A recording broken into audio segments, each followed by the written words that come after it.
Welcome back everybody, Mr. Vidich here. Today we're going to do lesson 1.5, radicals. You'll remember from last lesson we talked about square roots and cube roots. And just a quick recap, all positive numbers have two square roots, a positive number and a negative number. For example, the square root of 16 can be 4 or negative 4. The positive square root is called the principal square root and is denoted by the radical symbol. Cube roots, on the other hand, have only one cube root, both positive and negative. For example, the cube root of 8 is 2, while the cube root of negative 8 is negative 2. And for cube roots, we write the 3 here, which is called the index. You might ask yourself, why is there not a 2 here when we're doing square roots? And the answer is because that is doing square roots is the default calculation. So anytime you see this sign, it's assumed that it is a square root. In other words, 2 is the smallest index we can put there. Okay, moving on. Let's look at some other roots. Okay, so we have here 4 times 4 is 16. So the square root of 16 is plus or minus 4. Plus or minus 4. Or if we write it with the radical notation, the square root of 16 is plus or minus 4. Alright, 5 times 5 times 5 equals 125. So the cube root of 125 is 5. And it's 5 only, not negative 5.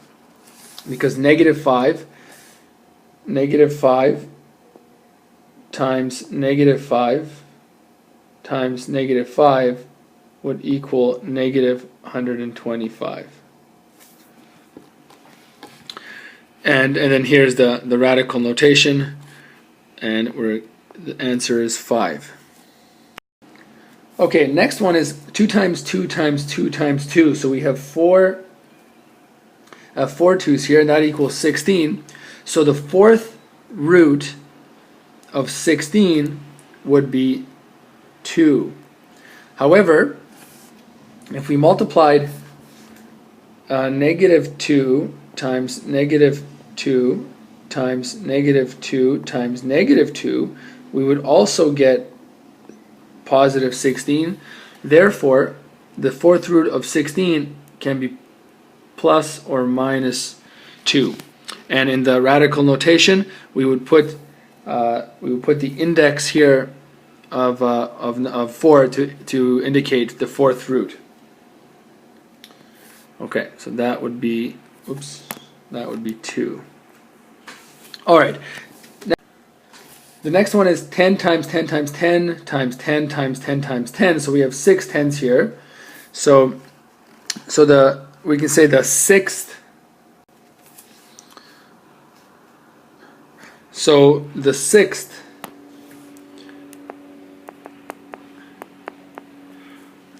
root of a million would be 10. Would be 10. Or if we write it in radical notation, it would be, let me blow it up here so I can fit it all in. We would write the index of 6 and then a million equals 10. However, I think if we multiply negative 10 6 times negative 10 times negative 10 times negative 10 times negative 10 times negative 10. Let me do one up here, times negative 10. We would actually also get a positive million. So the full answer here would be plus or minus 10. And here, same thing here. So plus or minus 10. And you can quickly sort of come to the conclusion here. And the conclusion is, if the index over here, in this case it would be 2. Let me get my pointer. So here would be 2, here would be 3, here would be 4, and here would be 6. So if the index is even, then we get a positive and a negative answer. However, if the index is odd, like 3 or 5, the 5th root, or the 7th root, or the 9th root, then we only get one answer, either a positive or a negative answer, depending on what our original number. Okay, let's do a few examples.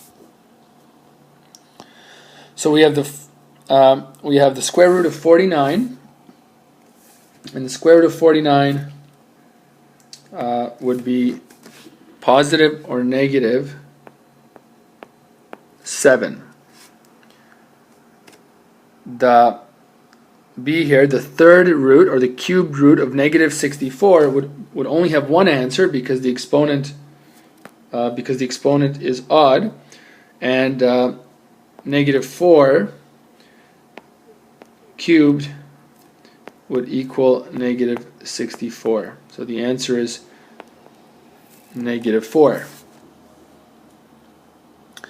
Okay, the fourth root of 10,000, well, that would be 10, because 10 to the power of 4 equals 10,000. So it would be, because our index is positive, or sorry, even I should say, we're going to get a positive or a negative answer. Okay. Now let's look at this one over here. So the fifth root of 1 divided by 32. Well, we know that the fifth root of 1 is just going to be 1,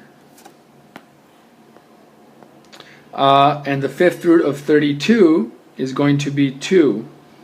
So this simplifies to 1/2. Now, because my index is an odd number, I'm only going to have one answer. In other words, either a positive or a negative answer. In this case, it's going to be positive because we started off with a positive fraction inside the radical sign. Okay, the fourth root of negative 16, actually here there's no solution because no number multiplied by itself 4 times gives you negative 16.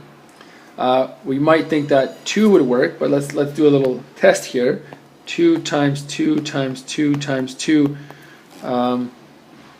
is positive 16, so that doesn't work. And then negative 2 times negative 2 times negative 2 times negative 2 is also positive 16. So there's no way we can get negative 16. So in this case, there's no solution. And basically, anytime you take you put a negative number inside the radical sign, and you have an even index like a 2, a 4, or a 6, there would never you can never get a solution. Okay, let's move on to the last one here. So now we have a 2 on the outside. So we're gonna just leave that 2 where it is, and that's multiplying. And then we're gonna see here we have the cube root of 125, and the cube root of 125 is 5. And 2 times 5 is 10. And again, our answer is only positive here because it is an odd index. Okay, so using the calculator to determine the roots.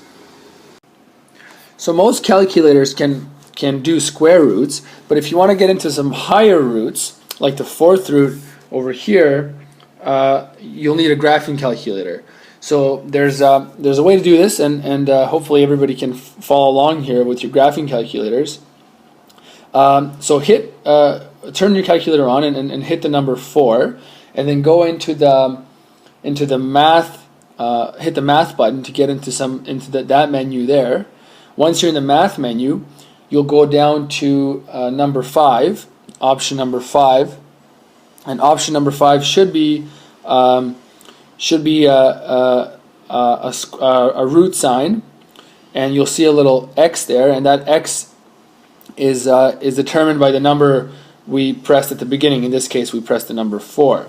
So hit that, and then type in, punch in your number, and hit enter, and you should get an answer using your calculator. So if you don't have a graphing calculator, get one as soon as possible, and it'll make your life easier. All right, moving on. Okay, so use a calculator to evaluate to the nearest hundredth where necessary. Okay, so I'm not going to do this right now because I'm sure everybody can do this at home on their own calculator. I do want to make one note though. Be careful when you're putting in when you have negative signs and fractions inside the radical sign. You might want to use brackets to designate that everything is inside the radical sign and not just the numerator. Likewise, over here, you want to make sure you put that fraction in a bracket and then multiply it by the fourth root of 1,000. Okay.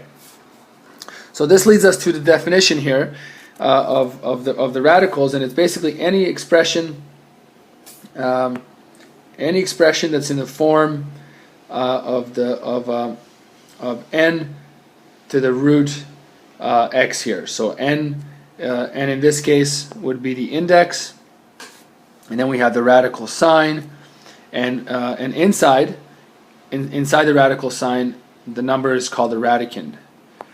So 64 in this case is the radicand. All right, so now how do we multiply and add and subtract and divide radicals? So let's look at some rules here. When we're multiplying two radicals, and they're two different radicals, so the square root of 9 times the square root of 4, we can actually write it all under one radical sign. So square root of 9 times the square root of 4 is the same thing as writing 9 times 4 and then taking the square root of all of that. That's the same applies to dividing. So we can write this as the square root of 9 divided by the square root of 4, or we can just go 9 divided by 4 inside the radical sign. So you're allowed to do that, and we'll do a few examples in a bit. Okay. However, on the other hand, if we're adding radicals or subtracting them, and they're two different radicals, like in this case we have a root 9 and a root 4, we cannot put them under the radical sign and add them first. Okay, we have to do them separately. Let me just show you this example. The square root of 9 is 3. The square root of 4 is 2. So on the left side we get 5, but on the right side here we get 9 plus 4 is 13.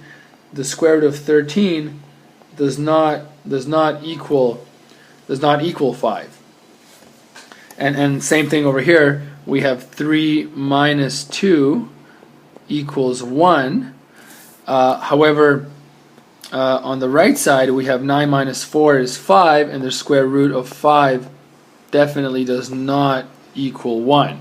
So the rule of combining the two different roots into one only works for multiplication and division.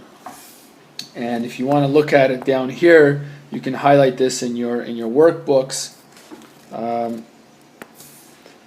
So any square root of a times any square root of b, you can rewrite as the square root of a times b. However, a and b have to be greater than 0. In other words, you cannot have a negative if you're taking the square root. And the same thing, the square root of a divided by the square root of b can be written as a divided by b, and then the square root of all of that.